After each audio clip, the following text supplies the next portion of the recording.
ताज्या बातम्यांसाठी महान करेला सबस्क्राइब करा आणि बेल आयकॉनला क्लिक करा। आपण असावे या ठिकाणी उमेदवार जर आपण या ठिकाणी बघितले तर या मतदारसंघामध्ये उद्धव ठाकरे शिवसेनेचे उमेदवार आहेत। त्यांना असं काँग्रेसचा पाठिंबा असं त्या ठिकाणी ते म्हणतात, पण दोघांचं शक्य नाही असं एकंदरीत महाराष्ट्रावर फिरताना त्या ठिकाणी दिसत आहे। एक नवीन राजकारण त्याच्यामधून आता बाहेर पडलेलं दिसत आहे।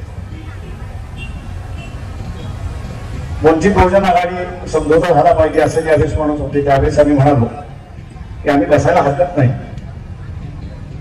पण आमच्या सगळ्यांनी लिहून दिलं पाहिजे की 5 वर्ष आम्ही निवडून आल्यानंतर भारतीय जनता पक्षाबरोबर जाणार। म्हटलं आम्ही लिहून देतो, तसं तुम्ही लिहून द्या, तसं तुम्ही लिहून द्या की असं भारतीय जनता पक्षाबरोबर जाणार नाही। एनसीपी असेल आणि उद्धव ठाकरे सेना असेल यांनी म्हटलं आम्ही लिहून देणार। का लिहून देणार नाही तर त्याचं कारण काल परवा आपल्याला कळलं। काय कारण कळलं तर नरेंद्र मोदी यांनी स्वतःहून सांगितलं की बाळासाहेब ठाकरे यांचे माझ्यावरती असणारे उपकार आहेत आणि उद्याच्या राजकारणामध्ये उद्धव आणि आम्ही एकत्र आल्याशिवाय राहणार।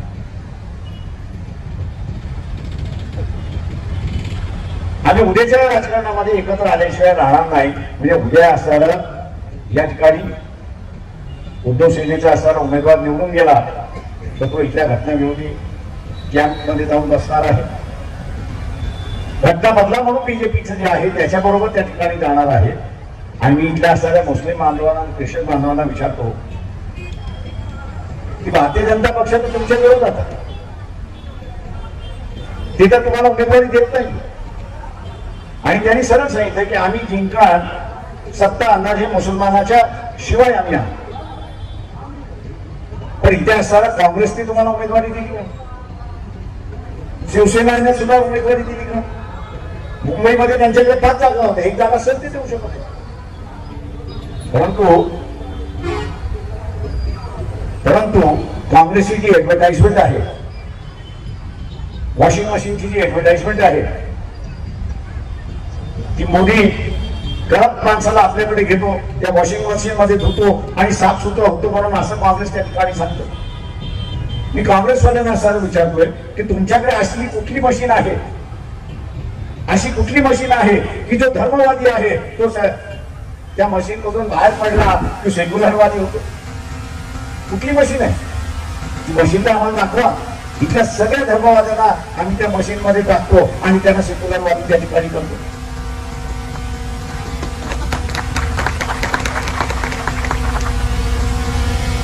म्हणजे विचार बदलत नाही हे आपण लक्षात। जे धर्मवादी आहे त्यांचा मी आदर करतो, मी अनादर करत नाही। ज्या विचाराशी आहे त्या विचाराशी ते प्रामाणिक आहे। मी असं मानतो की प्रामाणिकता हा सगळ्यात मोठा गुण आहे।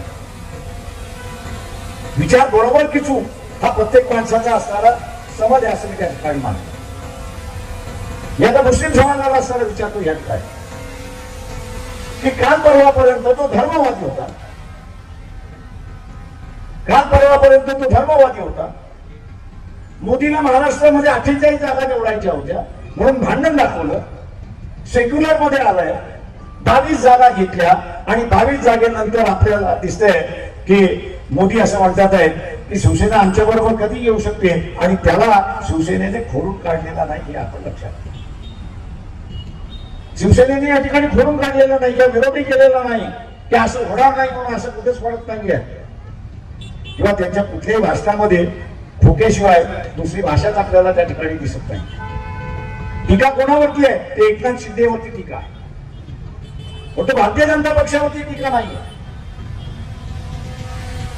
आपण हे संकेत ओळखले पाहिजेत, बघितले हे संकेत आपण ओळखले पाहिजेत, पाहिले पाहिजेत। काँग्रेसवाले आता मला म्हणतात प्रकाशराव तुमचं ऐकलं तर बरं झालं असतं। काँग्रेसवाल्यांना म्हणतो अरे हे दोघं तुमचं सँडविच करतील। हे दोघं तुमचं सँडविच करतील आणि खातील. पण त्यांच्यामध्ये सुद्धा काही अस्थितीचे निखारे होते की ज्या दोन पक्षाच्या नादी लागले अशी गोष्ट. मी आज काँग्रेसवाल्यांना म्हणतोय की लोकसभेमध्ये तुम्ही आमचं काम करा. तुम्ही असताना दादासाहेब पाटील यांचं असताना काम करा. विधानसभेमध्ये आपण एकत्र काम करू. आमचं नाव नाही. काँग्रेस बरोबर जाण्यामध्ये आमचं वाकडं नाही एवढं लक्षात घ्या. आता तुम्ही ठरवायचं आहे की तुमच्या पुन्हा सँडविच या दोघांबरोबर जाऊन करायचं आहे की मानान सन्मानाने या महाराष्ट्रामध्ये राजकारण करायचं. मला आज काँग्रेसवाले असं म्हणतात की आमच्या 5 जागा येतील की नाही प्रकाशावर शंका आहे. म्हटलं असं कसं काय? ते म्हटले राष्ट्रवादीवाले त्यांचा हातच काढून आखडून घेतलेला आहे आणि बीजेपी वाले आणि शिवसेनेवाले जे आहेत ते काही जण एकनाथ शिंदेकडे गेले आणि काही जण बीजेपीकडे गेले. आमचं कामच करायला कोणी नाहीये. काँग्रेसवाल्यांच्या त्या ठिकाणी ज्या ठिकाणी उद्धव सेना लढत नाही आहे, ज्या मतदारसंघामध्ये उद्धव सेना लढत नाहीये तिथल्या सेनेच्या असणाऱ्या कार्यकर्त्याने काही जणांनी एकनाथ शिंदेकडे गेले आणि काही जण असताना बीजेपीकडे गेलेत अशी परिस्थिती आहे. ही कसली युती? ही कसली युती? येथे आम्ही असणारा विशाल पाटील यांना पाठिंबा दिला. नुसता पाठिंबा शाब्दिक दिला नाही तर पूर्ण आखी फौज असणारा कामामध्ये करायचे असेल तर फनाने केलं. देखावा म्हणून काही गोष्टी करण्यात अर्थ नाही. आणि म्हणून मी मुसलमानांना या ठिकाणी आवाहन करतोय, शिवसेनेच्या उमेदवार काँग्रेस बरोबर जाण्यामध्ये आमचं वाकडं नाही एवढं लक्षात घ्या. आता तुम्ही ठरवायचं आहे की तुमच्या पुन्हा सँडविच या दोघांबरोबर जाऊन करायचं आहे की मानान सन्मानाने या महाराष्ट्रामध्ये राजकारण करायचं. मला आज काँग्रेसवाले असं म्हणतात की आमच्या 5 जागा येतील की नाही प्रकाशावर शंका आहे. म्हटलं असं कसं काय? ते म्हटले राष्ट्रवादीवाले त्यांचा हातच काढून आखडून घेतलेला आहे आणि बीजेपीवाले आणि शिवसेनेवाले जे आहेत ते काही जण एकनाथ शिंदेकडे गेले आणि काही जण बीजेपीकडे गेले.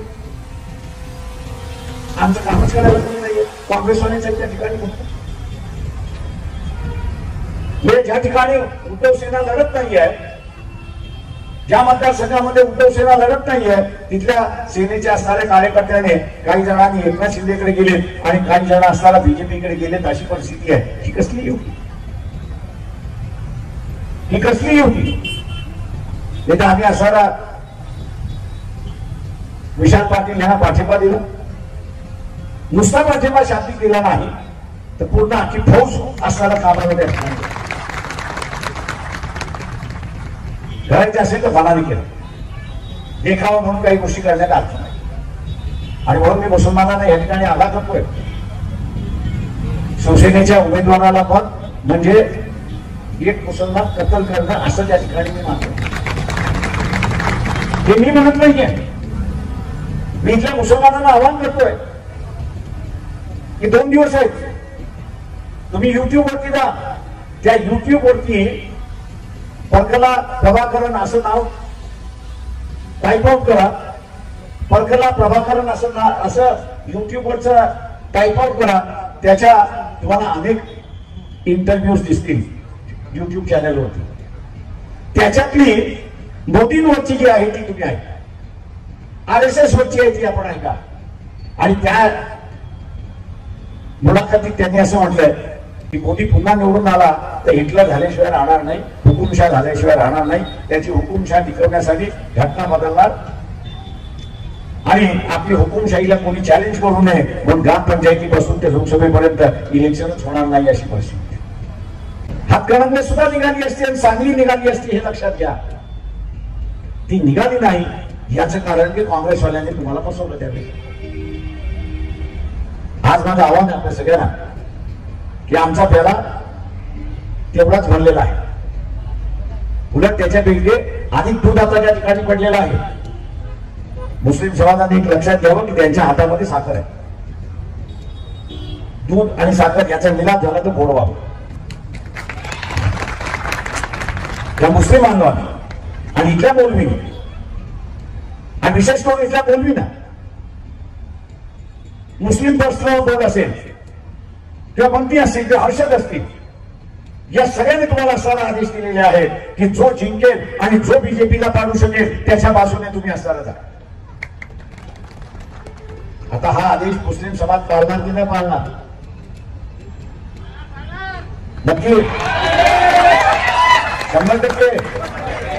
इथल्या असणाऱ्या सगळ्या मुलमींना माझं असणारं आव्हान आहे की आज संध्याकाळी बैठक घ्या, आज संध्याकाळी बैठक घ्या आणि आज संध्याकाळी बैठक घेऊन या ठिकाणी दादासाहेब पाटील यांना आमचा पाठिंबा आहे असं जाहीर आपण त्या ठिकाणी यांचा पाठिंबा आपण त्यांना जाहीर करा. एका बाजूला शिवसेना आहे की जे बीजेपी बरोबर चाललेली आहे, दुसऱ्या बाजूला इथे काँग्रेस नाही अशी परिस्थिती आहे. राजू शेट्टी आहे, मी त्यांना सर नदीतला गारगोटी समजतो, कधी ह्या बाजूला लुटकायचं कधी त्या बाजूला लुटकायचं. ठाम राजकारण कुठलंच नाही, ठाम राजकारण कुठत नाही. नदीतल्या गारगोटीचा उपयोग कशासाठी होतो हे तुम्हाला सगळ्यांना माहिती आहे, मी काय बोलत नाही. आणि म्हणून इथल्या मुस्लिम बांधवाने आज संध्याकाळी निर्णय घ्यावा की आम्ही असताना दादासाहेब पाटील यांच्या पाठीमागे आहोत. त्यांची निशाणी त्यांची निशाणी त्यांची निशाणी त्यांची निशाणी त्यांची निशाणी त्या प्रेशर कुकर समोरचं बटन दाबून आपण त्यांना प्रचंड मताने विजयी करा हे आव्हान मी आपल्या सगळ्यांना करतो.